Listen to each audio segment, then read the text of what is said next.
A 26-year-old woman steps out of her office and into oblivion. She left at 7:30 for a coffee break and never returned. This was so uncharacteristic. She completely disappeared. The only clue left behind is a car engulfed in flames. It threw up signs immediately that this was not going to end well. It was devastating. It was heartbreaking. Every day I went by, it was less likely that we would actually find her alive. The ensuing investigation leads authorities down a dark path of passion and betrayal, and a decade-long search for the truth. There was another side of her that her family didn't know about. He seemed to be a young man who snapped. This case had it all: sex, lies, murder, you name it.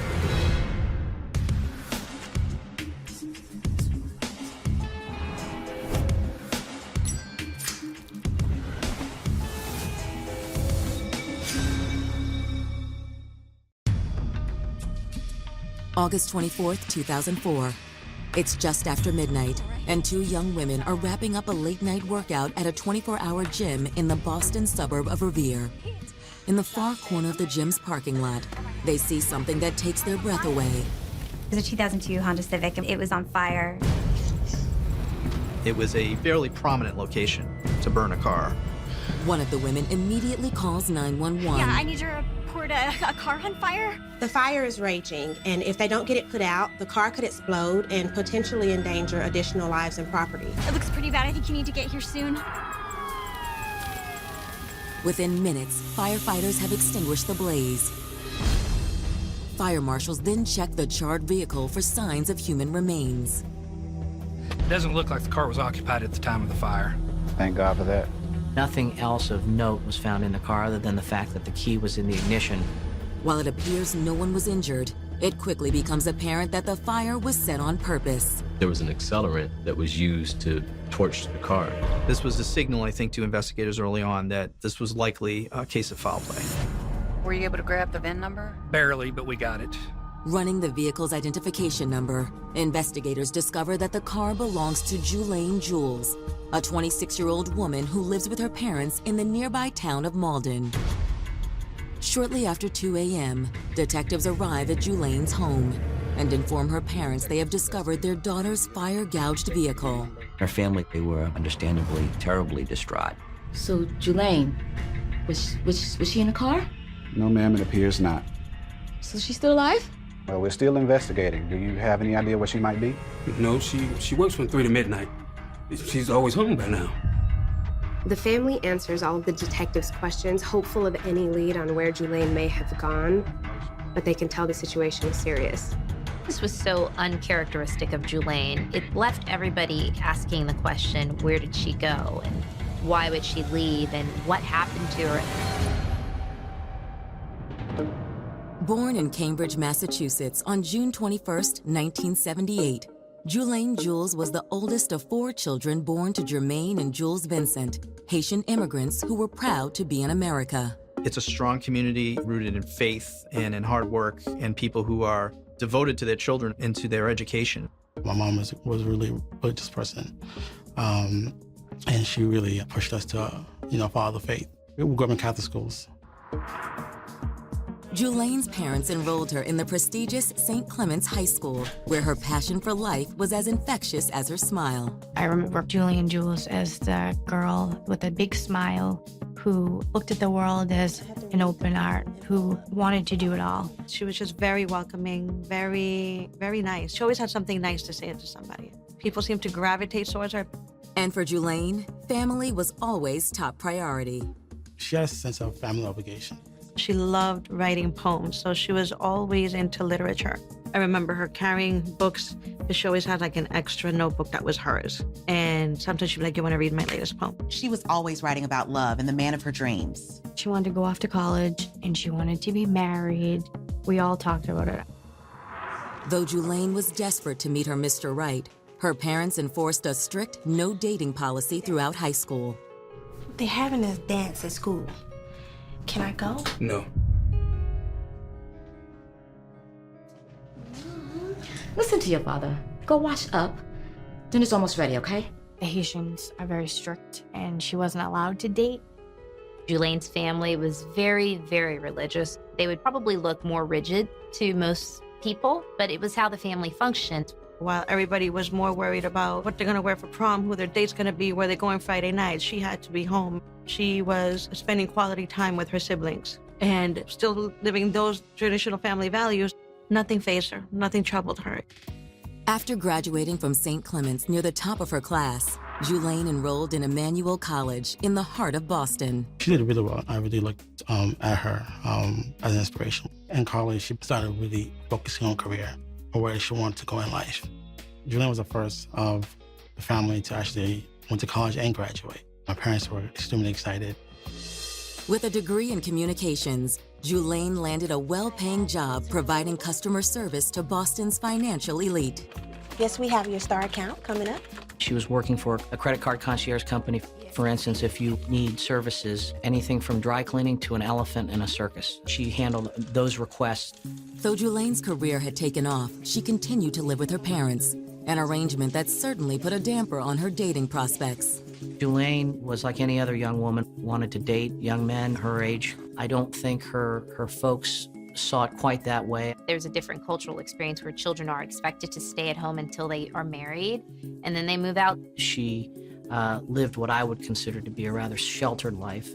Her mother and father kept close tabs on her, which resulted in her having to be creative in being able to socialize. The nature of Julaine's job meant that her schedule was always changing, and she was working all times of day. This made it really easy for her to cover up a secret love life. To the extent that Julaine had a dating life, I think almost all of it was concealed from her parents. She's still living those traditional family values and then learning the values from here and trying to assimilate and keep your identity, trying to understand what you want. She was a beautiful, vibrant woman in the big city of Boston. Men definitely noticed her, and she clearly noticed them back. But make no mistake, she was looking for her Prince Charming, not just some one-night stand. I think she wanted to wait to see if she would find out one and possibly present it to the family. I think she really wanted to make an impression on my parents. But on August 24th, 2004, Julaine's search for Mr. Right would be put on hold. That's when authorities discover her car engulfed in flames, with Julaine nowhere in sight. It could be that she's alive and well, but we were certainly considering it a suspicious missing persons case.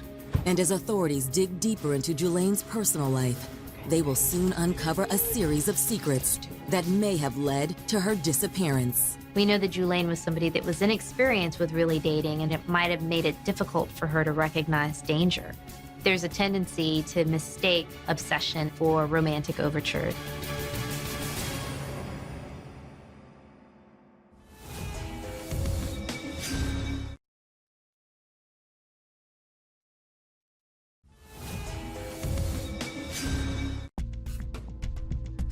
Tuesday, August 24th, 2004. 26-year-old Julaine Jules was scheduled to arrive home from work shortly after midnight. But when her vehicle is discovered in flames an hour later, there is no sign of the beautiful young woman. They knew something was wrong. She was not the type of a young woman who was going to disappear and not come home.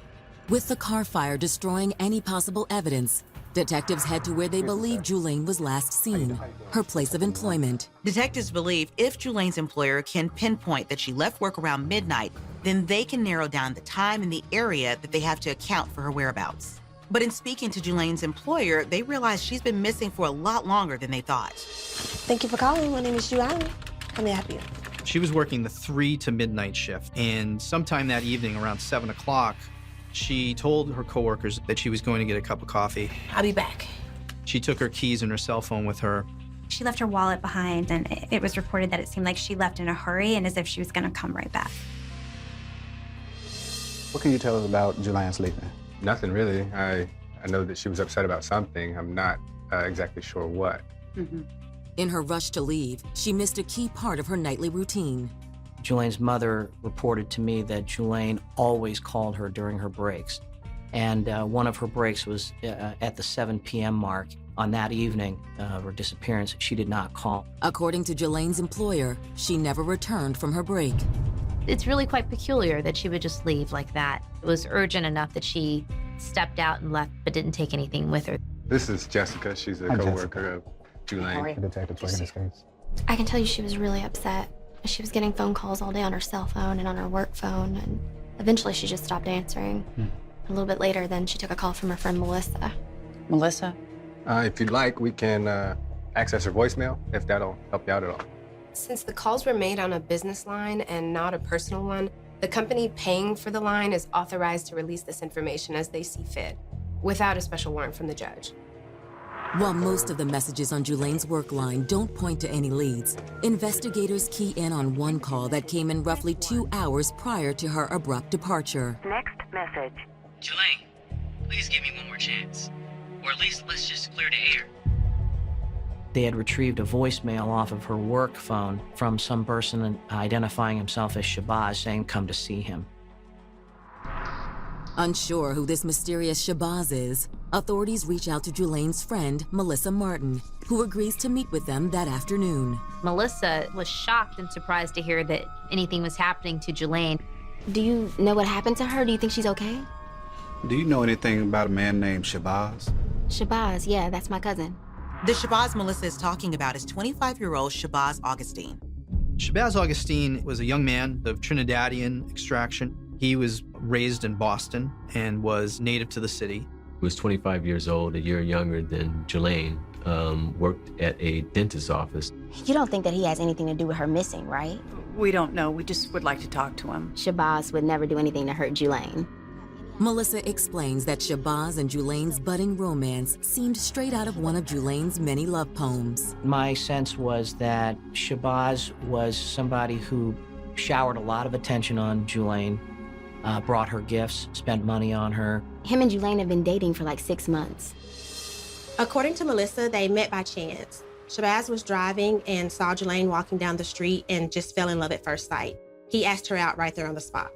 What's up? What's your name? The way Melissa describes it, Shabazz completely worshipped the ground that Julane walked on. He had big plans for their relationship. She wanted to take things a little more slowly, and he completely respected that. While the relationship was still kept under wraps from Julane's family, she did meet his family, and that includes his cousin Melissa. For the few that did know about the relationship, they thought it worked. I have something for you. But according to Melissa, the strain of keeping their blossoming relationship under wraps began to take its toll. It's beautiful. Shabazz wanted to meet her family, express his love for her to them, but she was hesitant, and that caused a little bit of drama. Drama that Melissa Martin says came to a head the weekend of August 19th. As she understood it, Shabazz and Julane had had a bit of a rift earlier in the weekend. Melissa wasn't really clear about the details, but she was sure it was about their relationship and how fast it should be moving. All I know is that after the argument, Julane wouldn't answer any of his phone calls. And so Shabazz reached out to me. He wanted my help. He had some sort of big romantic plans or something. He said, listen, I need you to do me a favor. I want you to call Julane at work and do whatever it is that you need to do to get her to come to my house. Melissa says that Shabazz had taken a page from Julane's book and had written her a poem to profess his love. He was convinced this gesture could help get the couple past this hurdle. So she thought that this was an opportunity to do something lovely for her cousin, and so she was very excited to participate. Melissa explained that she called Julane around 4:45 p.m. and begged her to hear him out, if only for a few minutes. I think I'm about to take care of some business. I'll be back. Julane gave in and agreed to give him another shot. Melissa says that Shabazz was excited to share his poem with Julane, but he never got that chance. Melissa called Mr. Augustine and asked him, hey, how did everything go? At which point he told Melissa she never came over. Do you have a number for Shabazz? Yes. After receiving his contact information, detectives pay Shabazz a visit at the home he shares with his mother in nearby Dorchester. What happened to Julane? We were kind of hoping you would help us out with that. Once inside, Shabazz seemed concerned. His story matched pretty closely with Melissa's account of the events. Mr. Augustine fully acknowledged that he had asked Melissa to get Julane to leave work. I wanted to talk to her, but she didn't want to talk to me. So I tried to get my cousin to convince her to come over. He indicated, however, that she never showed up. Sounds serious. Were you two pretty hot and heavy? Me and Julane? No, it wasn't even like that. I mean, she's great and all, but she's not my main girl. Actually, he said that he was more seriously dating a young woman named Keisha. Was she dating other people too? Not that I'm aware of. Police aren't sure what to make of this. Is this a guy covering up his heartbreak? Is he telling the truth, or is he hiding something more sinister? Mind if we take a look around? Sure, come on back. Shabazz allows the investigators to look around the home, but they find nothing that suggests Shabazz had anything to do with Julane's disappearance. We did the best we could. We looked for blood, which we did not find. We looked for any other kinds of evidence, but eventually the only DNA we found was Mr. Augustine's and his mother's. It's really odd. On one hand, Shabazz seems to be very cooperative and seems to care, but why is his description of the relationship so different from that of his cousins? Something seems amiss. The mystery of Julane's disappearance only deepens when authorities obtain a warrant for her cell phone records. Phone records in general can be a great source. You can corroborate what witnesses are telling you.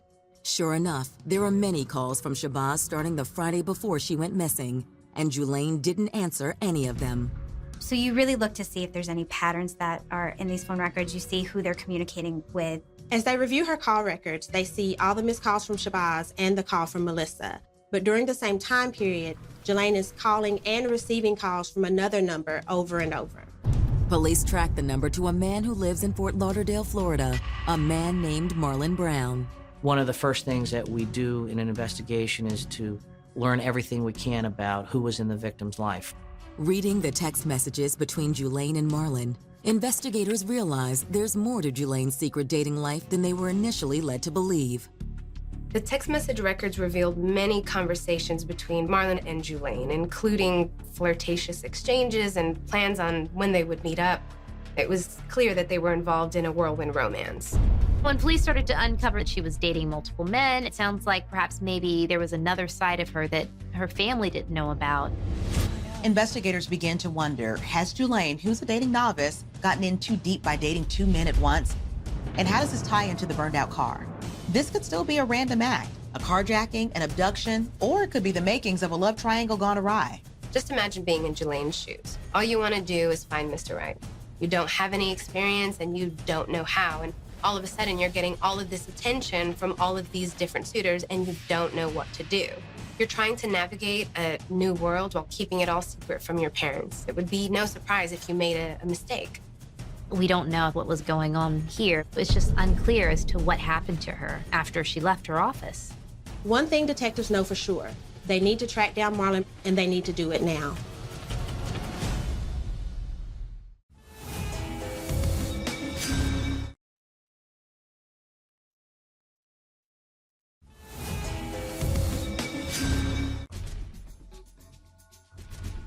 August 27th, 2004. It's been 3 days since 26-year-old Julane Jules vanished from her office in South Boston. It was devastating. It was heartbreaking because we knew that every day I went by, it was less likely that we would actually find her alive. Having uncovered evidence that Julane was secretly dating not one but two men, investigators sit down with her family in hopes of obtaining additional information. So, do the names Shabazz or Marlon mean anything to you? No. Should they? I don't think they certainly knew about Mr. Augustine, and I'm certain they did not know about her boyfriend in Florida. While Julane's parents were in the dark about her dating life, a select few of her relatives were not. So what are you insinuating about my daughter? Dad, there's something you should know about Julane. Her brother explained to Mom and Dad that Julane was still the good girl they knew and loved, but she started dating because she desperately wanted to find the perfect man. But in the opinion of Julane's brother, Julane was seeing Shabazz Augustine, but it wasn't that serious, and she had decided that he wasn't the one for her. Marlon was, by all accounts, the person that she really liked. When the two met, Marlon was smitten. There was an instant connection. Marlon worked on a cruise ship, so he traveled a lot, but anytime he had free time, he traveled to Boston to see Julane. In fact, he had come to visit Julane the weekend leading up to her disappearance. It's all about you tonight. Girl, you look beautiful. Look at you. Thank you. I'm missing you. She had been dating him for several months. He flew up from Fort Lauderdale to Boston, and they were together for a couple of days. Shabazz is out of the picture. She had told him previously that she was going to be busy for those days.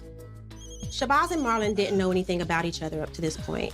A member of Julane's family explained that Shabazz had actually been texting and calling Julane all throughout this romantic weekend with her other boyfriend. So both guys caught on to her game pretty quickly. Who is this? It's just Shabazz. Shabazz? Who is Shabazz? Needless to say, Marlon was upset. He thought he and Julane were exclusive. He's nobody. Nobody? He's texting you and calling you? What is going on? Julaine spent that entire weekend arguing with Marlon about her relationship with Shabazz. You wanna play games? Baby. You don't know who you want, man. I don't got time for it. August 24th rolls around, and all of a sudden, she turns up missing. Police have not entirely cleared Shabazz of wrongdoing. There's no DNA evidence, and it's not certain he was all that serious about Julaine. But investigators have to really wonder if Marlon could have harmed Julaine in some jealous rage after discovering the other man in her life. After speaking with Julaine's family, investigators attempt to reach Marlon Brown. With Marlon not answering, detectives cast their search net even wider and determined that Marlon had left the country. Air flight records verify that Marlon left the country August 26th. That's the day after Julaine went missing. While police would like to speak to Marlon, they have no cause to extradite him back from Haiti just yet. There's no proof that he's connected to Julaine's disappearance, and other than the burned out car, there's no evidence that a felony of any sort has occurred. Until Marlon comes back into the country or someone finds Julaine, there's not much more the police can do. Weeks pass with no new developments. Then on September 19th, nearly a month after Julaine disappeared, a woman's body surfaces in the Charles River, 3 miles from Julaine's work. A rower in the Charles River spots what appears to be a body near the Longfellow Bridge. The body was found wrapped in plastic, tied up with chains, and then also had weights attached to make sure that the body would sink to the bottom. So whoever had done this wanted to make sure that she would never resurface. Eventually, some of the weights fell off of the bag, and as a result, her body surfaced under the bridge. The body is described as that of an African-American female, approximately 5 feet 4 inches. Basically a near identical description of Julaine Jules. The remains are delivered to the medical examiner's office, but they are unable to positively ID the body right away. There had been some disfiguration as well as decomposition due to the fact that she had been submerged under the water. They couldn't recognize her, so they used dental records to identify her body and came to the worst conclusion. The news of a young woman found dead in the Charles River travels fast, too fast. Julaine's family found out by television news reports that police had discovered this body and believed that it was Julaine Jules. And unfortunately, it was very traumatic. September 20th, 2004, the Middlesex County coroner is finally able to confirm the victim is Julaine Jules. I remember sitting on the porch and watching the detectives walk up to the house. And just by the look on their faces, you could tell they said they ran all the tests that this body was Julaine Jules. Like everything just went completely dark. I didn't know what to feel. Like, all I felt was just enormous pain. Though the body has been identified as that of Julaine, the autopsy yields little information about her true cause of death. We really weren't able to get a clear picture of how she died. There was no obvious injuries like gunshot wound or a stab wound or blunt force trauma. That meant that it could have been an asphyxiation of some kind. Now, asphyxiation simply means the death from suffocation. It could come from strangulation. But with none of the usual damage found to the neck area, investigators wonder, could a cold-hearted killer have put Julaine in the Charles River alive? It's a disturbing possibility, one you shudder to think about, but a very real one. Who would do this to somebody who was so lovely? Who would disregard her body in such a gruesome manner? The violent, morbid nature of the attack suggests Julaine's murder was personal, which leads detectives back to 2 suspects, Shabazz and Marlon.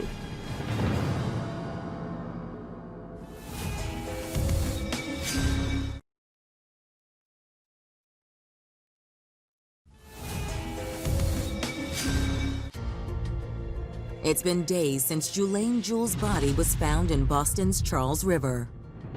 Family went through just a terrible time. They were hoping that the story would end with her returning home. It's like somebody literally ripped their hearts out. They wanted answers. With the shocking revelation of a love triangle, investigators have been circling around a pair of potential suspects. I think they had a small universe of potential suspects in their view and had a sense of who their likely targets were. And while they've all but cleared boyfriend number 1, Shabazz Augustine, detectives have been unable to track down boyfriend number 2, Marlon Brown. Shabazz raised some suspicion because he was trying to act as if he wasn't that into Julaine. She's not my main girl. He was somebody that law enforcement wanted to talk to, certainly somebody of interest, because he could account for what Julaine was doing through the weekend leading up to her disappearance. But detectives haven't ruled out Marlon Brown either. Then, just before Julaine's funeral, the miraculous happens. Have a seat, Marlon. Marlon shows up at police headquarters. He claims he's just heard about what's happened to Julaine and he grabbed the first flight to Boston. Part of his story doesn't make any sense. How's he just now hearing about Julaine's situation? Like Shabazz Augustine, Marlon seems genuinely distressed about Julaine's death. And when they question him, he appears ready and willing to answer every question. Tell us about the last time you saw Julaine. Did you guys have some kind of argument? Well, no, it started really great, but then she started receiving phone calls from some other guy. I wound up driving home early so she could take the time to figure out who she wanted to be with. And you live in Florida, right? Yes, sir. Do you recall the date you left Boston? The day he gives was August 22nd, a day before Julaine was last seen. The fact that Marlon told police that he drove home is significant. Unlike flights, it's much harder to track if someone is telling the truth. So that leaves us with Marlon's time frame between the 22nd and the 25th unaccounted for. And if Marlon's timeline is to be believed, he'd be roughly 600 to 700 miles away from Boston at the time that Julaine disappeared. What took you to Haiti? I'm a cruise performer. Do you have access to email and phone when you're at sea? Yeah, but it's so expensive, I normally don't answer. Did you have your cell phone on when you drove from Boston to Florida? Yeah, but what is this about? Before they let him go, police ask him to keep them informed of his whereabouts until they can confirm his story by tracking his cell phone information. To do this, police subpoena Marlon's cell phone records, but his aren't the only ones they're seeking to obtain. Even though they aren't sure if Shabazz Augustine had anything to do with Julaine's disappearance, they had wanted to obtain his cell records as well. Whenever we use a cell phone, it first searches for the closest tower, and then as you move along, it jumps to the next tower and so forth. It's been very compelling evidence. You can use cell tower records to show a location, so it can corroborate or show whether a person was where they said they were going to be or whether they were someplace entirely different. While detectives wait on a judge to approve both subpoenas, they decide to bring Shabazz Augustine back in for questioning. Thanks for meeting with us again. No problem. They're hopeful he can shed some additional light on the phone calls that he made to Julaine while she was spending the weekend with Marlon. So what was Julaine's demeanor on the phone? Did you guys yell at each other? Shabazz essentially gives detectives the same story as the first time they spoke. The couple had been arguing, he got his cousin to convince her to come over, and Julaine no-showed. Listen, you guys are trying to make it seem like it was some huge blowout. It wasn't even like that. Okay, easy, Shabazz. These are just basic questions. You don't have to get hot under the collar. As detectives continue to dig for information about those phone calls and Julaine's state of mind during those calls, he slips up. I wasn't even with her that weekend. Marlon was. He brought up the name of the other boyfriend, Marlon. The problem is that in his previous interview, he claimed to not know if Julaine was seeing anyone else. So this was a clear contradiction. Now, you said you didn't know Julaine had another boyfriend. How do you know Marlon? Man, I don't know. If Shabazz hadn't known Julaine was seeing someone else, how did he know the name Marlon? Police hadn't mentioned that information to him. Shabazz, where were you at 7 p.m. the night that Julaine disappeared? I was with my girl Keisha. You got it all wrong. He tries to deflect as much of the suspicion as he can onto Marlon. When they told him that they were going to check cell tower records, he had an emotional breakdown and he couldn't continue the interview. It's possible that this was his reaction to the thought of looking at murder charges for a crime he didn't commit, but Shabazz didn't do himself any favors by lying to police. At the same time, Marlon certainly hadn't been put in the clear by anything Mr. Augustine had said either. So police feel strongly that one of these two men is responsible for Julaine's murder, but they just don't have enough evidence to charge either one of them with a crime. At least not yet. But in a matter of hours, a bombshell piece of evidence will fall into detectives' laps. Will it expose Julaine's true killer, or only deepen the mystery surrounding her death? It was a pretty incriminating message. Perhaps not proof of his guilt, but with the other evidence that the investigators were able to assemble, a pretty critical piece. He said, like, I'm willing to take the consequences of my actions. My emotions got the best of me.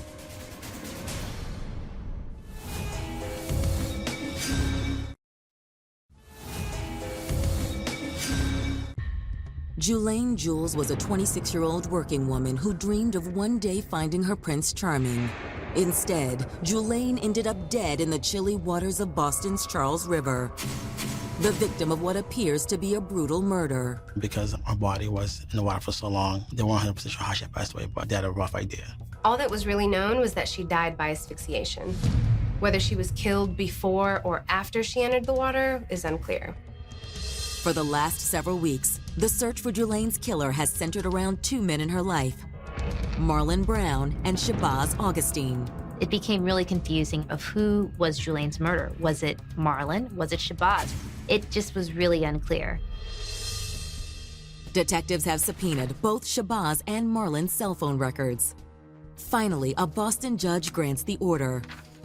The first records to roll in are Marlon Brown's. Activity from cell phone towers showed that Marlon was some 600 miles away driving through Virginia on the night that Julaine went missing and her car was found.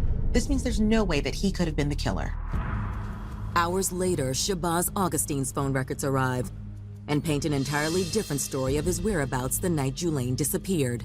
Mr. Augustine's cell phone records are significant. We could generally track Mr. Augustine's comings and goings, and I think that's what ended up yielding some of the most significant evidence in the case. The records confirm more than a dozen phone calls to Julaine Jules on the day of her disappearance, none of which are answered, in addition to a conversation with his cousin, Melissa, at around 6 p.m. Still, it's activity later in the night that interests investigators most. It's about 12 that the car is found burning. Mr. Augustine places a phone call at around 12:30. The records from that phone call show that he's in the approximate location of where the car is found burning. But remember, his statement to the police was that he was never there. And so the fact that his cell phone was bouncing off of a tower literally within 10 to 15 minutes of the discovery of the car, that I thought was an enormous piece of evidence in the case. Shabazz's cell phone records indicate that not only was he in the vicinity of Julaine's vehicle around the time it was set ablaze, he may not have been working alone. He made a 91-minute phone call that began shortly after midnight, and we eventually determined who the person was that he was speaking to, and that was Keisha. It's the same Keisha that Shabazz claims is his primary girlfriend. Oh, it's my girl Keisha.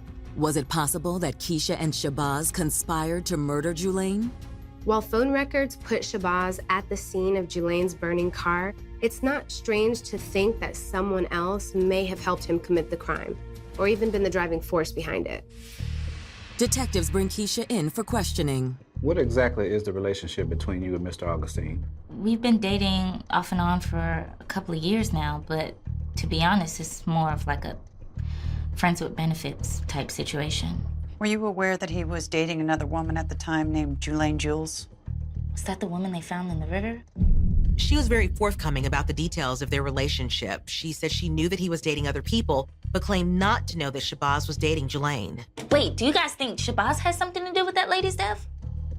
This just doesn't make sense to me. I mean, he can be pretty passionate, but he's not that kind of guy. Well, let's first start with the conversation that you all had on the 24th of August. He gets on the phone with Keisha, and she then proceeds to talk to him throughout the entire way. Keisha explained that he was making his way from Revere to his home in Dorchester, taking both a public bus and going on foot. While Keisha is still convinced that Shabazz wasn't capable of committing murder, she admits that he did say some unusual things during that late-night phone call. She says, "What are you doing?" He says, "I'm out running an errand for my mother," which makes no sense. But according to Keisha, that wasn't all. He said he had gotten into a pretty nasty fight with a friend and that he was probably never going to see them again. He said, like, I'm willing to take the consequences of my actions. He said something about letting his emotions get the best of him, and I didn't think anything of it. There was no, what I would call a specific confession or admission to the crime, but clearly the references and allusions were that they were discussing the incident. Have you ever met Julaine? No, I don't know who that is. Knowing that he was near where Julaine's car was discovered, this looks bad. But consider this, it could be a weird coincidence. Cell location tracking isn't exact, so it doesn't prove that he's the one who killed Julaine or even destroyed the car. While Keisha's statement further cements detectives' hunch that Shabazz Augustine is responsible for the death of Julaine Jules, without additional physical evidence, arresting Shabazz is becoming more difficult by the day. It wasn't like there was any witness to the whole thing. Beyond the fact of the accelerant, there was nothing forensically that could lead us to anything in particular. Shabazz emerges as their prime suspect, but at this point, they also don't have enough physical evidence to indict Shabazz. Months turn into years, and though the investigation remains open, there are no new developments. We asked the questions, what's going on with the case? Where does this stand? We just didn't get much in the way of an answer other than it's still active. No one is more frustrated with the lack of an arrest than Julane's friends and family. We were getting frustrated because the prosecutor kept telling us, just be patient, but we are working on it. I was kind of shocked that it took this long. I felt like they had enough evidence that this should have been closed and trial done. I was so frustrated for them because they were so patient in waiting. But I know they went through hell and back waiting for the case to get solved. But what friends and family don't realize is that behind the scenes, police in Boston are closing in on Julane's killer. Investigators ultimately showed their kind of dogged persistence over the years to pursue this case and to get the right person. And that took much, much longer than anyone expected. My chief goal was, let's start bringing witnesses in and start putting this thing together and find enough evidence to formally charge somebody with a crime.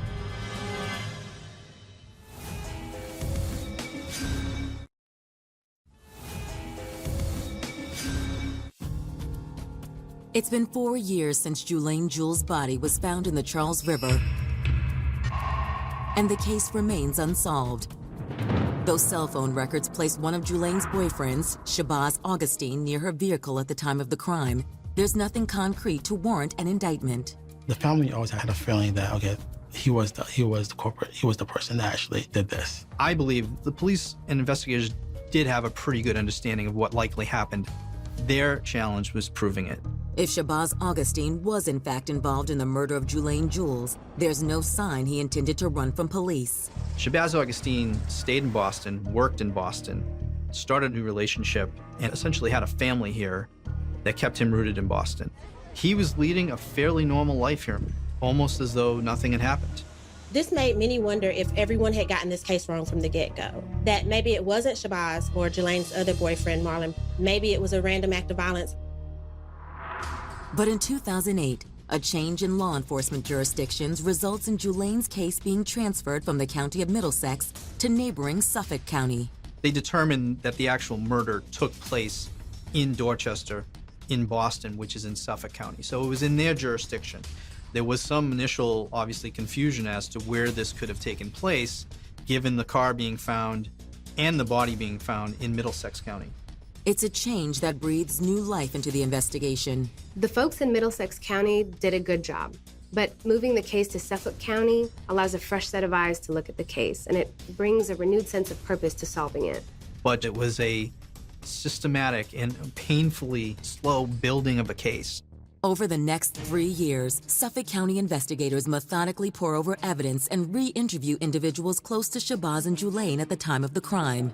Eventually, their hard work pays off when two of Shabazz's relatives come forward with some shocking information. Thank you for talking to us. I heard you're the DA over Julane Jules' murder case? Yes. You know something about it? Yeah, actually with Shabazz Augustine's cousins. Over the years, Shabazz started to say certain things that implicated him as the murderer, things that either sounded remorseful and things that also sounded a bit cocky. These two individuals recounted an instance in the 2 to 3 days leading up to Julane's disappearance in which Mr. Augustine said, I'm going to take a pillow and I'm going to try to smother you. And when you get to the point where you can't breathe anymore, I want you to tap out. Hey, man, get up off him, man. Damn. Man, come on, man. It was just a game, man. Y'all silly. And unlike strangulation, suffocating someone this way isn't going to leave any marks. Would you be willing to testify? Definitely we would be. There is more, though. Mr. Augustine had confessed to the murder to his mother. At some point after the crime, her son had confessed to killing Julane. We may never have gotten this information had that third party not stepped up.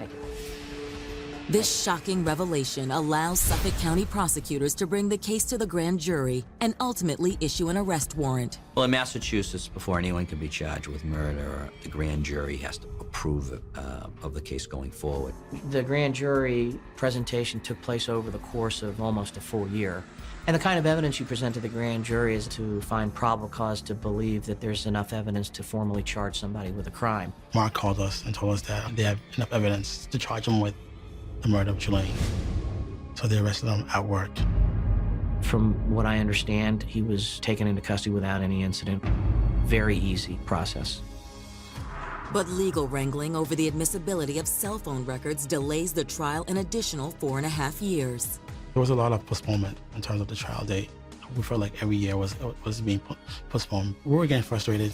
Finally, a trial date is set. September 4th, 2012, almost a decade after the murder of Julaine Jules. But just before the opening gavel is set to drop, Shabaz's defense team makes a surprise move. Shabazz Augustine is offering to plead guilty to second-degree murder. On January 27, 2016, Julaine's family finally gets their day in court. The terms of the plea deal do not require the killer to admit to any of the details of the murder. But at the sentencing hearing, the DA is allowed to present what the state believes happened the night that Julaine Jules was murdered.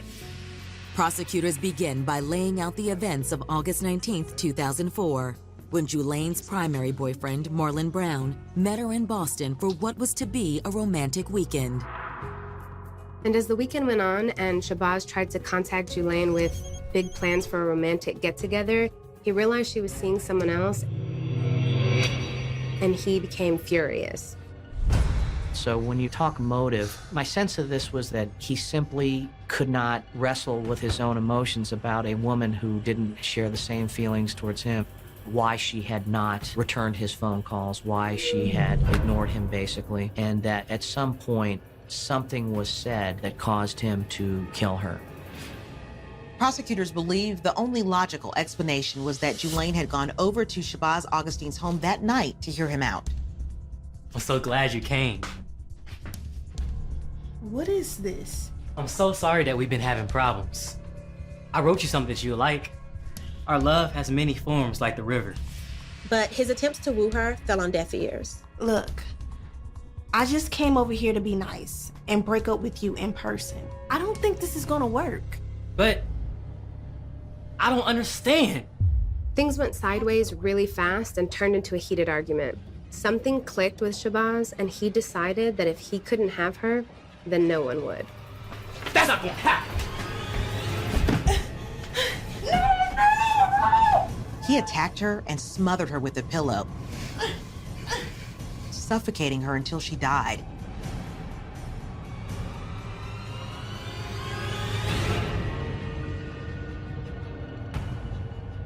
It was likely over in seconds. With Julaine dead, Shabazz set about disposing of her body. He had wrapped Julaine's remains in plastic and then used free weights to weight her remains down. He would have had to transport Julaine Jules' body per vehicle. According to prosecutors, after dumping her body in the Charles River, Shabazz then drove Julaine's car to the gym parking lot in Revere and set fire to her vehicle before fleeing the scene, all while conversing with his other girlfriend, Keisha. After hearing the details of Julaine's senseless murder, the judge hands down his sentence: life in prison with the possibility of parole after 15 years. History will tell us in Massachusetts, that is, that while, yes, you are parole eligible after serving 15 years of a life sentence for second-degree murder, it's unlikely that the parole board is going to release you after 15 years. It's more likely it's going to be 20 or 25 years. And that's a substantial, obviously, a substantial amount of time. Jules's mother, Jermaine Vincent, gave a victim impact statement in which she told the court that Shabazz had essentially ripped her precious child from her hands. It was a very, very emotional statement. Lots of tears were being shed in the courtroom. It brought all feelings back, all wounds opened up. But at the end of the day, Julaine's not coming back. Unfortunately, a case like this doesn't bring many silver linings with it.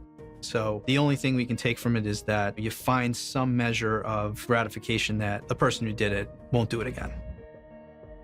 She was an incredible woman. She loved people. She loved life. Domestic violence is no joke. You know, I think if the family had some insight of what was going on, I think some of this could have been prevented. When a beautiful woman is found dead in a hotel room, a community is left in shock. Who could potentially commit a horrible, lethal act. I was really scared. He was like really a monster to me. Detectives will soon find out that when secrets and jealousy mix, the two can make for a deadly cocktail. She has to lie, even to her closest friends. You can imagine how both these men felt when they found out about each other. I didn't know my days from my nights. Life would never be the same for us.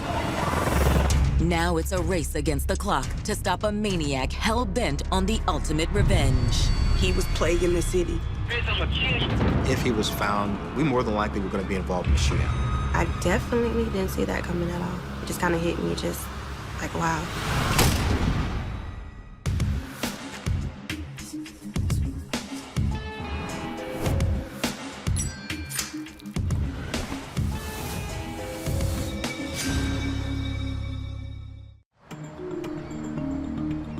January 7th, 2013, 12:15 p.m. It's a humid afternoon in Pinellas County, Florida. Parts of it are rural, parts of it are sort of urban. It's a very diverse culture mix. No matter where you live, you're about 15 minutes away from the beach. While many tourists are enjoying a carefree day in the sun, the staff at a small hotel in St. Petersburg is busy making afternoon rounds. It was what they call kick-out time. The management goes through and check with all the rooms that have not cleared out. Manager Mike Smith knocks on the door of room 120, registered to a Miss Destiny Burks. Miss Burke, it's time for checkout. But no one answers. With a passkey, Mr. Smith lets himself in. Miss Burke? He sees there are items belonging to a woman. Miss Burke? So he figures she's still here. Miss Burke? After moving inside, he makes a bone-chilling discovery. Oh, God. Miss Burke? The victim is lying over in the corner of the room, face down. She's clutching her purse. He thinks that perhaps she might be intoxicated and passed out. He shakes her, but he soon realizes that her body is cold. He immediately calls authorities. There's a body in one of my rooms. When first responders arrive, it is clear they are too late. They try to revive her, but she is cold to the touch. They made the determination that she was dead. 330. We're going to need medical examiner. But had this young woman died of natural causes, or was something more sinister at play? At the time, they didn't know if it was a natural death or what it might be. The terrible truth would destroy two families and leave a community cowering in fear.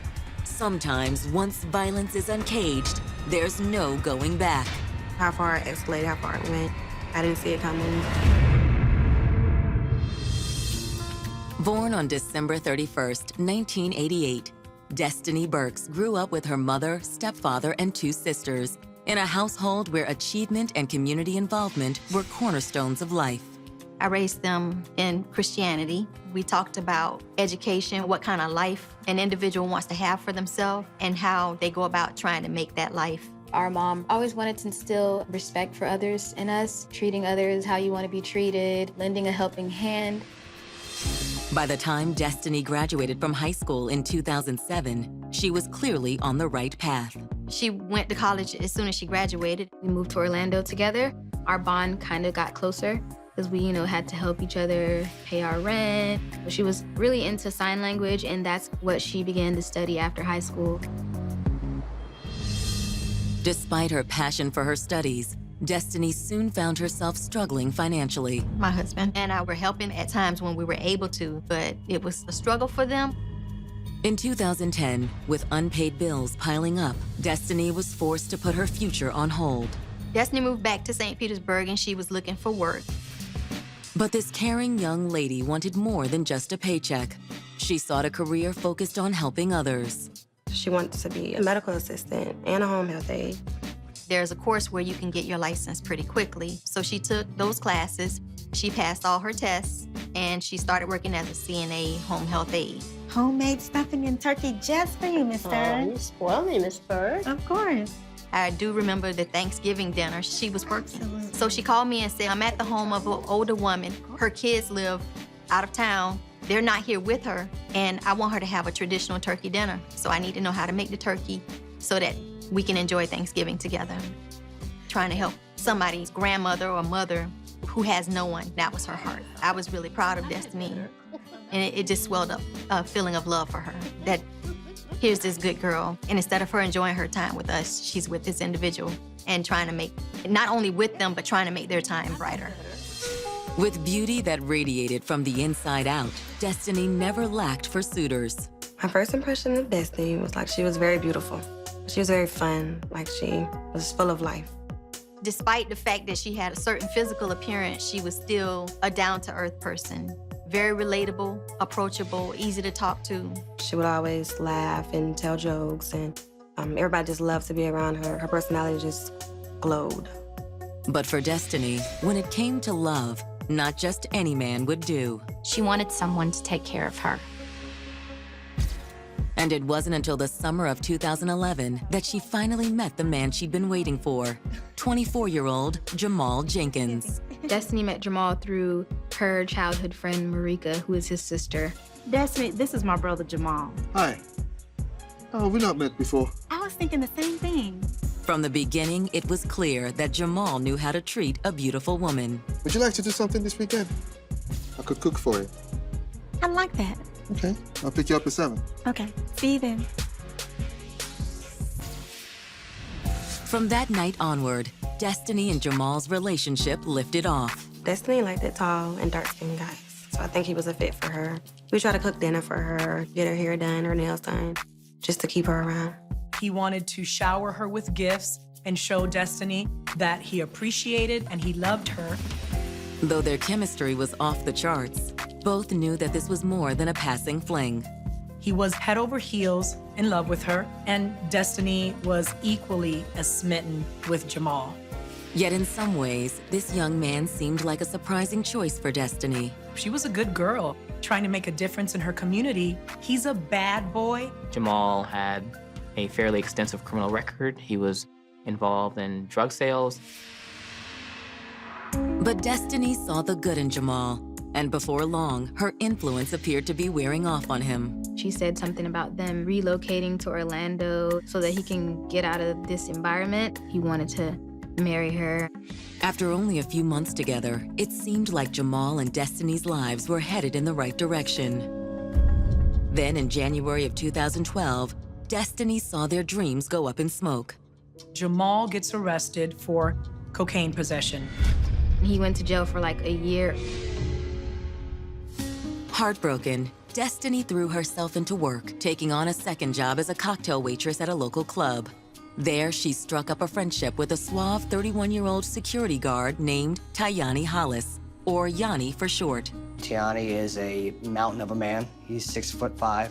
Tayani was a very humble person. He was calm and kind, and that's what brought a lot of attention to him. So how you get home? Bus. Man, you crazy. I'm gonna drive you. You sure? Yeah, it's no problem.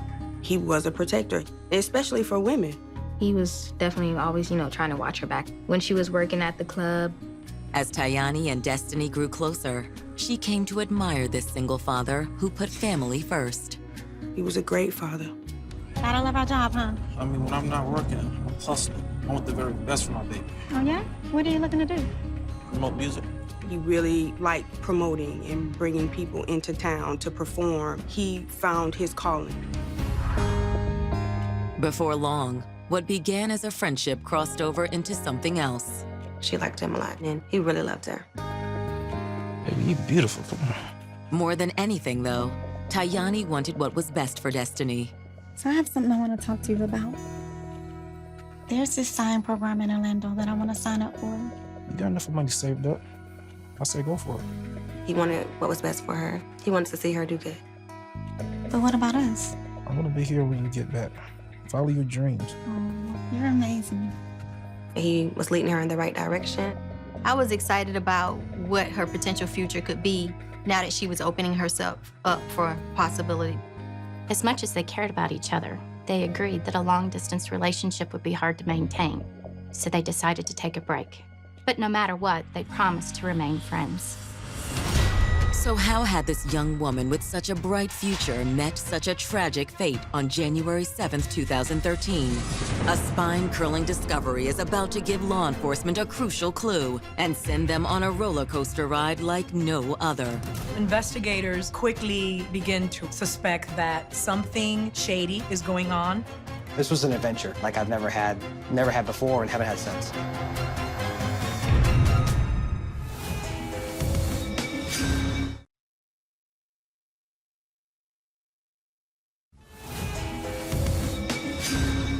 After Destiny Burke's passionate romance with bad boy Jamal Jenkins ended in heartbreak, a gentle giant named Tayani Hollis helped her find her way back to love. I think it was really nice the way he treated her.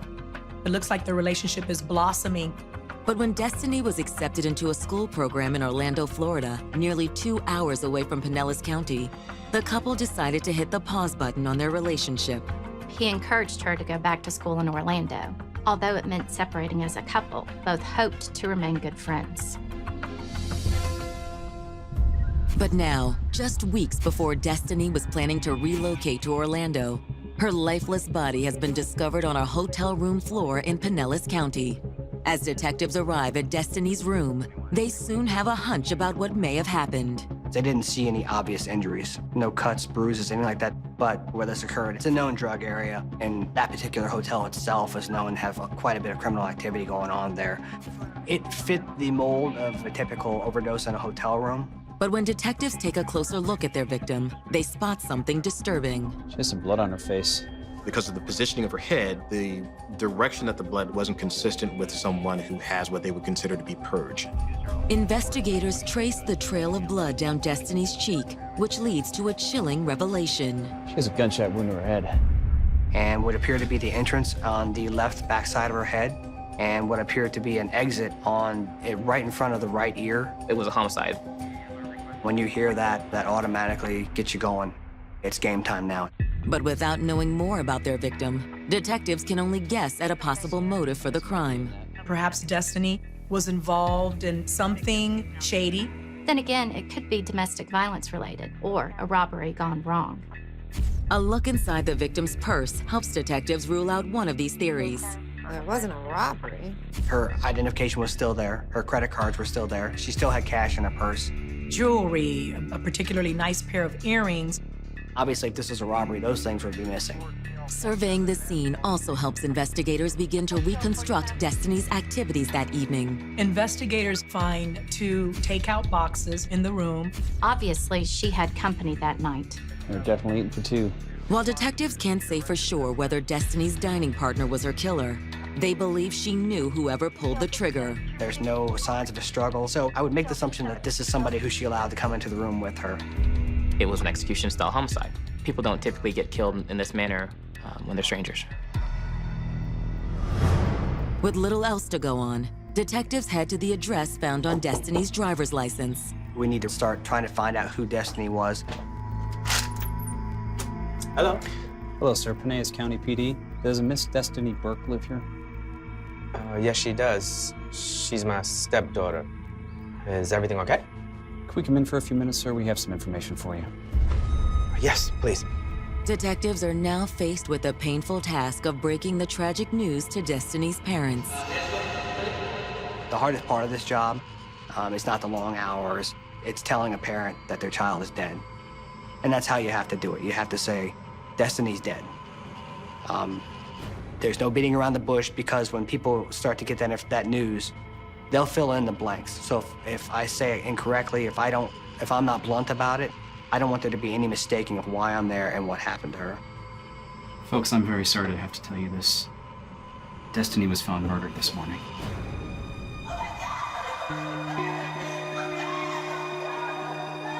They told me they had some bad news.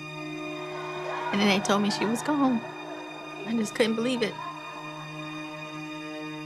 Worst news of my life. What could have happened? How could things have gone so wrong? Once the shock is worn off, detectives sit down with Destiny's family. Mr. and Mrs. Godwin, we're going to do everything we can to catch the person that did this, but we're going to need your help. Yes, anything you need, detectives. I know this is difficult, but is there any possibility Destiny was involved in illegal activities? No. Destiny was a good girl. Her family just basically expressed that she was a good person. We weren't raised to live that type of lifestyle. I know for a fact that she was not involved in selling drugs or anything like that. She knew people who did that type of stuff, but she didn't involve herself in that because that wouldn't be being true to herself. With this new insight, detectives begin to speculate why a good girl like Destiny would have rented a room in a seedy motel. She did live with her family, so she may not have been able to have male visitors spend the night at her family's house, which is understandable. Maybe she doesn't feel that this person that she's with is somebody who she can take home. Do you think she could have gone to this hotel for some sort of romantic encounter? She wouldn't tell me anything like that. But she did say last night that she was going with her friend Cortina. Do you have her contact information? I'll get it for you. Scan, baby. It became very important to talk to Cortina Long because she knew what Destiny's plans were for the night, and she could help steer us to the next step in the investigation. Hours later, detectives arrive at Cortina's residence. Thank you for taking the time to talk with us, Cortina. We just have a few questions about your friend, Destiny Burke. Is she in trouble? She was found this morning murdered. I'm very sorry. I was in disbelief. How could somebody do that to her? Once Cortina has time to collect herself, she helps detectives fill in the blanks about Destiny. Cortina and Destiny were very close. She knew quite a bit of her intimate details of her personal life. Do you know if Destiny was seeing anyone? No, not officially. She's getting ready to move, and she was going to start back at school. But there were a lot of guys interested in her. In fact, Cortina says one of these suitors had gotten in the way of their plans the night before. They had planned on going to a nightclub in St. Petersburg. Cortina remembers that while getting ready at Destiny's house, her phone was ringing off the hook. Her phone was ringing, like, obsessively, like every minute. We were getting ready to head out, and her phone just kept ringing and ringing, like every minute.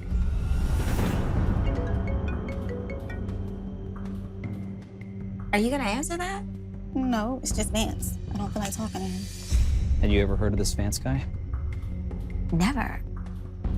I actually thought she was with Tayani, but she said they were on a break. You know how it is? Yeah, break. Well, it's a good thing you're going out tonight. Yeah, I'm excited. Finally, Destiny answers the phone, and she talks to this person. Hello? And then immediately after, she had to cancel our plans. Fine, okay. That was the last I talked to her that night. She's like, yeah, I'm going to see Vance. I'm going to hang out with him. I'm like, okay. She questioned her a little bit about Vance. Destiny offered that he lived in St. Petersburg and that he owned his own house. So she left, and I left. I went to my boyfriend's house at that time. Do you know anything else about this Vance guy? No. If there's anything else that you remember, please give us a call. Detectives wonder, could this mysterious Vance have been Destiny's killer? Investigators want to find Vance, and they want to find him quickly. It's a hunt that will lead to more puzzling questions and unlock a rumor that makes Destiny's death seem even more tragic. This case was just completely senseless.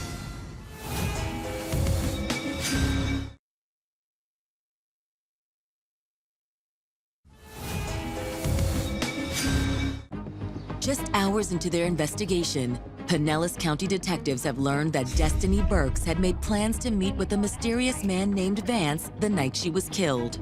The information came from Destiny's close friend, Cortina Long.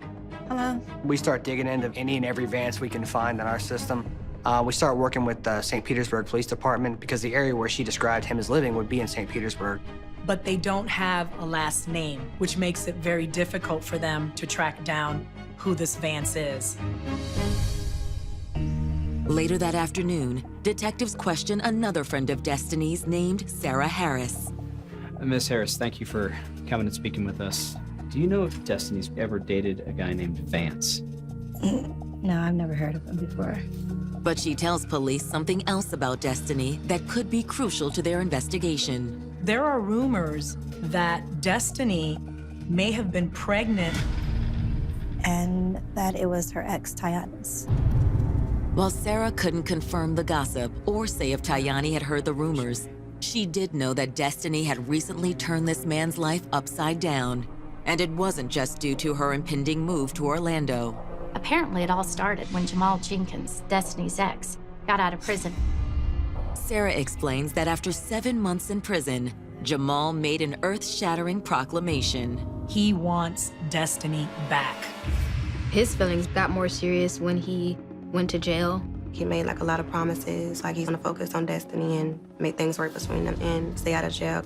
According to Sarah, it wasn't a hard decision for Destiny to give this man a second chance. She really, really loved him and she really wanted things to work out between them. But apparently, Tayani took Destiny's news as a slap in the face. Mr. Hollis, he knew about Mr. Jenkins. However, he thought that that was a thing of the past. Seriously, you going back with that creep? What about everything you said about going back to school? I just want to see what happens with Jamal. Good luck with that. He was very upset that she went back to Jamal. Although Destiny hoped to remain on good terms with Tayani, he wasn't having it. He wouldn't answer her phone calls, wouldn't answer her texts. A couple of days before Destiny's murder, she runs into Tayani and tries to talk to him. Hey. You still Jamal? Yeah?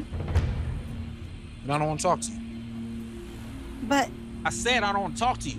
He seemed bitter, angry. What if those feelings festered?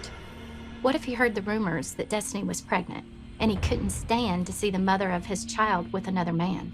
I said get out of here! Go! Perhaps this is a love triangle that has gone very, very bad for Destiny. Before detectives can investigate further, a surprise visitor shows up at the station. Detectives, I heard you want to talk to me about Destiny Burke. I'm Tayani Hollis. When we talked to Tayani, he wanted to assist us in any way he could to catch the person responsible for her murder. But detectives have reason to be cautious about Tayani's sincerity. We have some witnesses who say you were upset at Destiny because she dumped you for Jamal Jenkins. Most people don't know what they're talking about. Well, those same people say she was also pregnant with your kid. Yeah, it's a load of crap. Although Tayani admits to caring deeply about Destiny, he also says that he never let things get too serious between them. That they weren't officially together, they were only like dating and hanging out. Why is that? She wasn't over him. By the time Jamal gets out of prison, he said their relationship had run its course. So you didn't mind her getting back with Jamal? I didn't like it, but I respected it. And whatever she did, right or wrong, he was always there for her. And while Tayani admits he'd heard the pregnancy rumors, he insists he never believed them. How do you know? She would have told me. But according to Tayani, the gossip may have riled up someone else, Jamal Jenkins. Jamal was already angry Tayani was with Destiny while he was in prison. Tayani also explains that a long history of tension with Jamal only made the situation worse. He didn't really like me. Why not? I dated his mother. Tayani had actually dated Jamal's mom at one point in time, and that created some animosity. There is a significant age difference there. And then, of course, he turns around and has an affair with his girlfriend. Tayani says that just a week before Destiny's murder, Jamal approached him with a clear ultimatum. You need to stay away from my girl, man. Man, you better step back. Man, you need to stay away from my girl. Step back. Hey, man. You don't know me. Yo, go, man. Well, watch your back, man. Watch your back. Man. Watch your back, man. According to Tayani, even though he was upset with Destiny for getting back together with Jamal, the threats were the main reason why Tayani put the brakes on his friendship with her. Tayani stopped talking to Destiny once he received the threats from Jamal. Just to keep the peace, Tayani discussed to Destiny about the threats that were being made towards him and that he was gonna kind of take a step back. Tayani just didn't want any drama, and Destiny was bringing drama into his life with Jamal. Is Tayani's story the truth, or just an attempt to shift the blame onto someone else? Authorities want to talk to Jamal. They need to get his side of the story. But before they can reach him, a deep, dark secret will blow the case wide open. It's pushed her into a corner where she has to lie, even to her closest friends.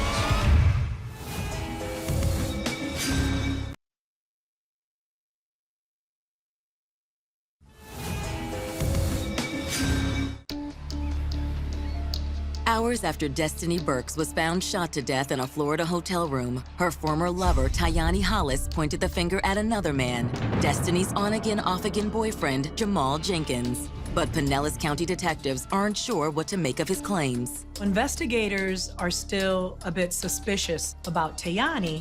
Tayani portrayed Jamal as jealous of his prior relationship with Destiny. But it's possible Tayani was just trying to cast suspicion on someone else. While police attempt to reach Jamal Jenkins, Destiny's friend, Cortina Long, contacts police about a growing suspicion. I just been thinking since I last talked to you, and the night Destiny was killed, I don't think she was going to meet a guy named Vance. Who was she going to meet? I don't think Vance is a real person at all. She had her suspicions that Vance was not a real person. Why would she make something like that up? To hide who she was really going to see. Who was that? Her ex, Jamal. Cortina now fears that this secret meeting led to her friend's demise. According to Cortina, after Jamal and Destiny reunited in the summer of 2012, she had never been happier. They were, having a good time. Yet Cortina claims that before long, there was trouble in paradise. Jamal was really angry about the rumors he was hearing. He was hearing rumors that she was pregnant. He did believe that Destiny was pregnant with Tiani's child. He would confront her about it, and she would deny it, and he would still think that she was obviously lying. Cortina describes how Jamal's growing insecurities made him more and more controlling. He just wouldn't believe her. He saw Destiny as a possession. He became verbally abusive. He wanted to, tell her when to do certain stuff. He would call her and she'd be out, oh, well, why are you there? You should be here. In the tumultuous months that followed, Cortina says she could only watch as a sad cycle repeated itself time and time again. They would break up and get right back together. She had so much hope that he would change and just be a good person. But Cortina says Destiny did have a breaking point. Destiny learned Jamal was still dealing drugs. She realized that he wasn't going to stop doing whatever he was doing, and he probably was going to end up back in jail. So she was finally going to get away from him. According to Cortina, on December 26th, Destiny met Jamal at a nearby hotel in Pinellas Park to tell him it was over.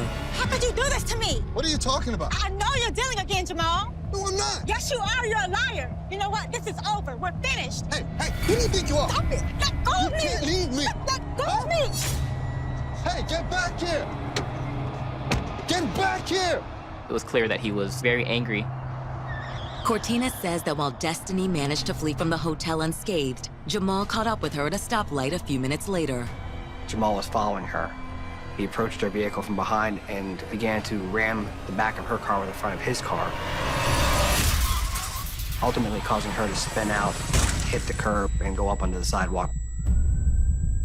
By the time police arrived at the scene, Jamal had already fled.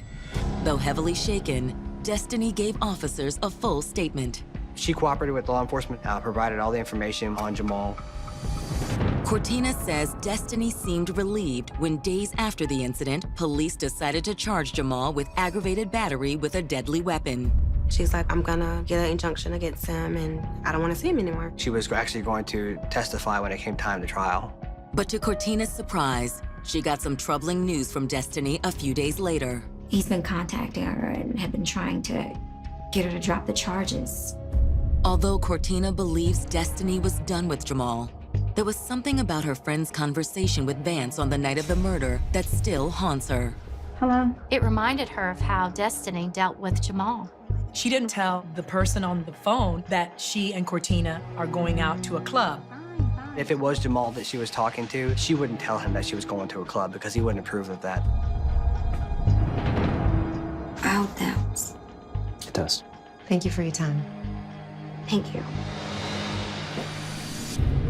Using surveillance footage from the hotel where Destiny was murdered, detectives hope to settle the question of who she really went to meet that night. They were able to find video of Destiny arriving at the hotel in a silver four-door. Shortly thereafter, you see a second car. At that moment, a black male who is hard to make out on camera exits the vehicle and joins Destiny. Based on her physical actions. It tells us that that person is someone who she's comfortable with. The two proceed over to the room. 26 minutes later, at 1:36 a.m., the same man is seen leaving the area leading to the room. He then gets into the driver's seat of the car that Destiny was driving, starts the car, and then proceeds out of the area. Nobody entered that room again until management went in for kickout time. Which is compelling evidence that whoever this man is was Destiny's killer. While detectives can't identify the suspect, any lingering doubts they had about Tayani Hollis disappear. Tayani was a very muscular person, a very large person. The person in the video was very, very slim, so we knew that that wasn't him right off the bat. Yet detectives' suspicions about Jamal Jenkins have continued to mount. He still hasn't responded to police's numerous efforts to reach him. After making contact with Jamal's mother, detectives learned something else highly incriminating. Well, thank you for coming down. Have you had any contact with him recently? Yes, my son called me a couple days ago. Jamal's mother confirms that he called her and said that something bad happened. He's not going to be able to come back home, that he's going to be on the run for a while. That just kind of makes the hairs stand up a little bit on the back of your neck and lets you know you're probably headed in the right direction. And when detectives show Jamal's mother the shadowy figure in the security footage, they finally get the break they need. Yes, that's my son.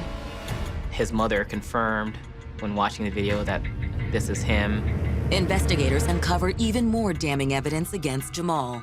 Evidence techs look at the takeout boxes found in the room where Destiny was killed. We find his fingerprints on food containers that were inside the crime scene. That shows that obviously that he was at least with her at some point prior.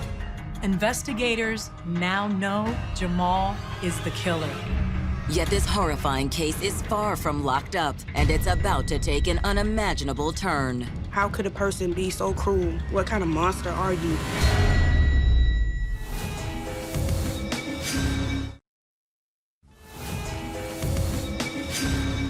"48 hours after the murder of Destiny Burks in Pinellas County, Florida, the prime suspect, her on-again, off-again boyfriend, Jamal Jenkins, is on the run. We have no idea where he's at, whether he's still local or whether he's fled the area.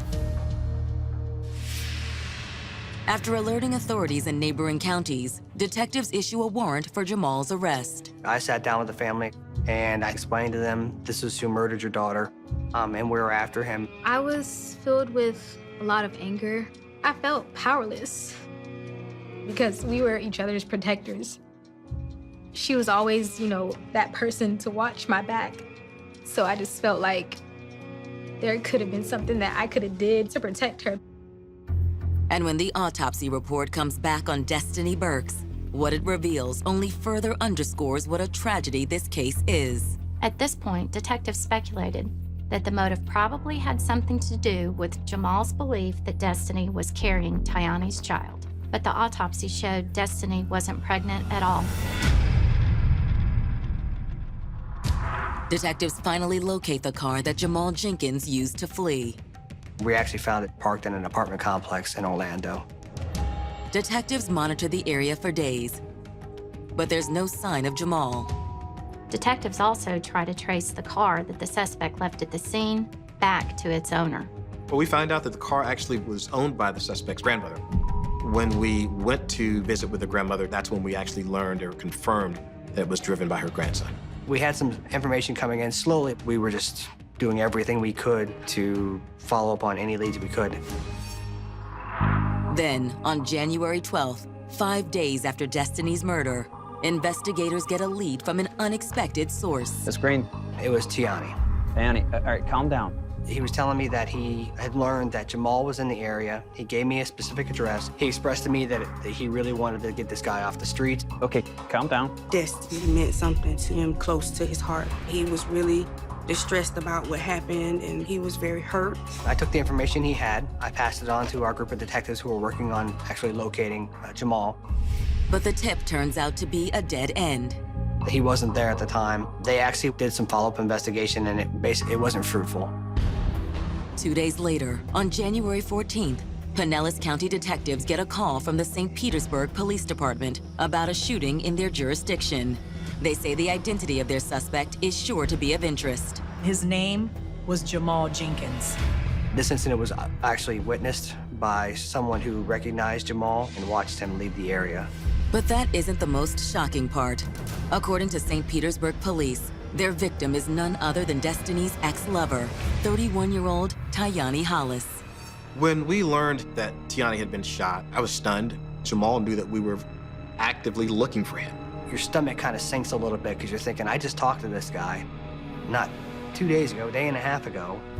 St. Petersburg police tell detectives what they know about the shooting. At the time of his death, he was actually walking to a neighboring apartment. It was after the funeral for Destiny. Mr. Hollis was going to visit a friend to pick up some photographs and a rose that was gotten from the funeral. A vehicle began to drive around the complex. Tiani took notice of the vehicle, at which time Jamal exited the vehicle with a firearm and began shooting at Tiani. Tiani had his own firearm and began returning fire in self-defense.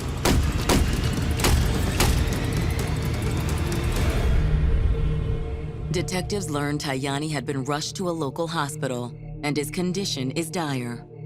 Tiani Hollis had been shot. He probably wasn't going to survive. As for Jamal Jenkins, detectives now know what kind of monster they're dealing with.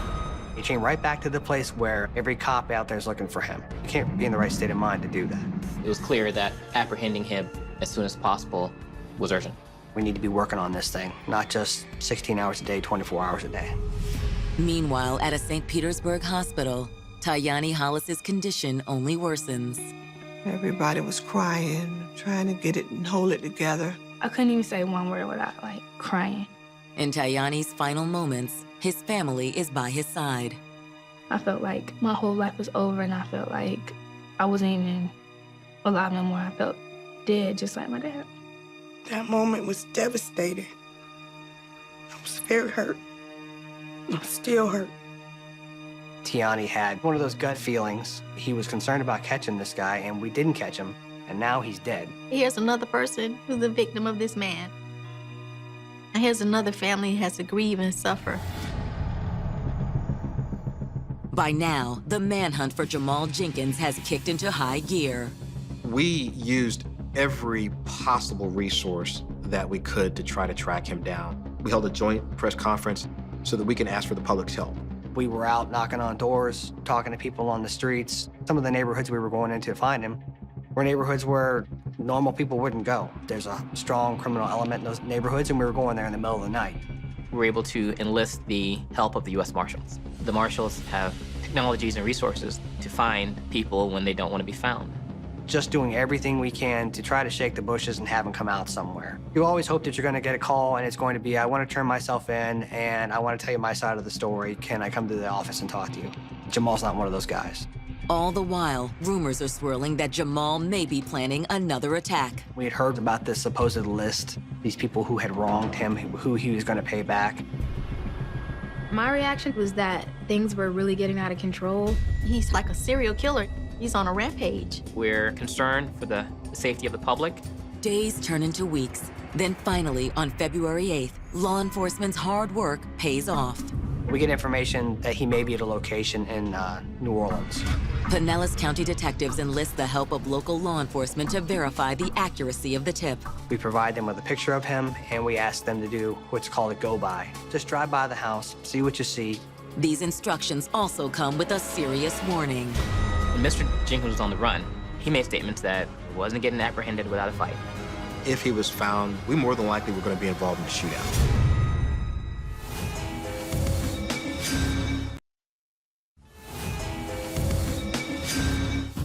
Following the separate shooting deaths of Destiny Burks and Tayani Hollis, a massive nationwide manhunt for their alleged killer, Jamal Jenkins, has led authorities to a home in New Orleans. Police got a tip that Jamal might be at that location, so the local police went to check it out. That looks like Jamal. Looks like him. He was standing in the front yard, and the deputies jumped out, took him into custody. Put your hands up. Caught off guard, the man so many had grown to fear surprisingly complies with their demand. It was a short time later, I got a picture in the email, which was Jamal Jenkins in a blue polo shirt sitting on the ground handcuffed with law enforcement standing behind him. Through the excellent work of law enforcement officers, both state and federal, we're able to apprehend him without any other loss of life. It's a relief not only to the community, but also to the victims' families. I was pretty happy that they couldn't do this to anybody else. I was glad he would be brought to justice or made to pay for this. The next day, Pinellas County detectives arrive in New Orleans.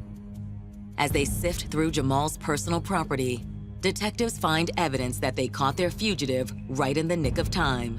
He had stolen identifications, he was applying for a passport. He was making every effort to get out of the country. But in a jailhouse interview, Jamal refuses to even acknowledge their presence. We'd like to hear your side of everything, so can you sit up and talk to us for a minute? He never made a sound, never looked back up. It was very odd for him. It was very creepy. Well, it's the last time I'm gonna ask you, but if you don't want to talk to us, man, just say I don't want to talk to you. No response. All right. We never got a statement from him. He never said a thing to us. On May 9th, 2013, Jamal is extradited to Pinellas County, Florida, where he faces 2 charges of first-degree murder. Because of the heinousness of both crimes, we were wanting the death penalty. As prosecutors prepare for trial, they refuse to leave any stone unturned. Certainly, they believed they had a very solid case against Jamal. They had surveillance footage, eyewitnesses, there was a history of violence. But as it turns out, it's Jamal's own recorded words that might be the most incriminating evidence. He had several calls with a cousin in jail a few weeks before Destiny's murder. All of our phone calls at the Pinellas County Jail are recorded. Even though the recordings tell them we are recording this phone call, they still will say some things that help us. So we go back and listen to phone calls. Listen to this. And what Jamal says is jaw-dropping. Man, what they do, man? What's going on, nigga? Man, it's fucking around this dumbass hoe, bro. This hoe taking me up, and I'm letting her. During those conversations, he made mention to the fact that he wanted her to drop the charges about the incident where he rammed her car. If she wasn't going to cooperate with him, that she was going to end up paying the price. Feel like, bro, if you cold enough to sit there and pull that bitch, I'ma kill you. But Jamal's unhinged rant didn't stop there. That hoe told me straight up she went and fought 2 niggas. Oh. You know the nigga she been fucking with is Yanni, right? You hear him reference the name Yanni, and that was Tyani Hollis. It was clear that he was very jealous. And Jamal wasn't shy about his plans for his rival. Straight up and down, my nigga. You know how I'm coming, bro. That jail call absolutely cemented in our mind that this was a premeditated killing. It was almost as good as a confession. Looks like we got him. Although no one knows for certain why Destiny agreed to meet Jamal the night she was killed, prosecutors now have a compelling theory. It's pretty obvious that between December 26th, where he's committing a potentially life-threatening crime against someone who he claims to love, to January 7th, he was somehow able to get back into her good graces. Whatever it was about him that drove her back to him, it may have been love, or a version of love, that kind of feeds to the whole addiction of the relationship. Authorities believe that evening, the couple shared a quiet dinner together before Jamal pressed Destiny on whether she intended to drop the aggravated battery charges against him. So you're gonna drop the charges, right? I'm still thinking about it. You are one damn piece of work, bitch. Me? You're the one that tried to kill me with the car. That's because you deserved it. You know what? Screw you. My theory's always been that she got mad at him again. She refused to drop the charges. So he did what he thought he had to do.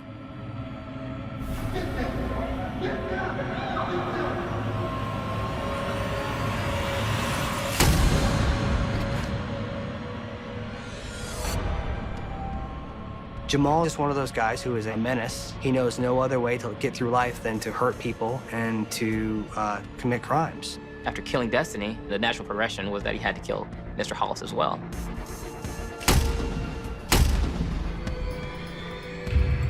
Definitely a lover's triangle case, and a very unfortunate one. After reviewing the mountain of evidence against Jamal, the defense approaches the prosecution. The defense let us know that they would rather resolve the case than to go to trial. In the interest of avoiding a long, painful proceeding, the prosecution takes the death penalty off the table in exchange for Jamal's guilty plea. He's doing a life sentence plus a life sentence, so he's gonna spend the rest of his life in prison. Despite this harsh punishment, Tyani and Destiny's loved ones still struggle to move forward. I asked the Lord to help me forgive him. You know, that's quite hard to do. You took a lot from me. You really did. Life would never be the same for us. He just ripped a big hole in our family. But both families believe that their loved one's deaths can serve as a cautionary tale. If a person shows violence towards you, never believe by going back that you will make things better. Walk away, run away, do whatever you can because they will hurt you. It's just a matter of when.